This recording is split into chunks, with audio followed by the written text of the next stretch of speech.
શ્રી સદગુરુ પ્રવચન પ્રસાદ 63માંથી લીધેલ. હીણી દશા. 1. મતિ જ્ઞાનાવર્ણ્ય કર્મ તરફનું વલણ બિલકુલ ન હોય તો કેવળ જ્ઞાન થઈ જાય. 2.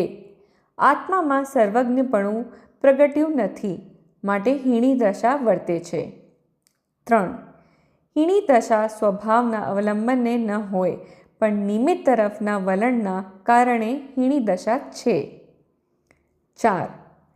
છતાં નિમિત્ત રૂપે કર્મનો લીધે હીણી દશા વર્તી નથી. 5. પોતાના અપરાધના લીધે હીણી દશા વર્તે છે, તેમાં કર્મ નિમિત્ત છે, તેનું જ્ઞાન ન કરે તો મિથ્યા દ્રષ્ટિ થઈ જાય છે. 6. વર્ણાનિમિત્ત નૈમિત્તિક સંબંધનો આદર કરે અને કર્મ તરફ એકાંત વલણ કરે તો મિથ્યા દ્રષ્ટિ થઈ જાય છે. 7. નિમિત્ત નૈમિત્તિક સંબંધનું જ્ઞાન કરી સ્વભાવનો આદર કરી સ્વભાવ સાથે અભેદ થાય તે ધર્મ છે.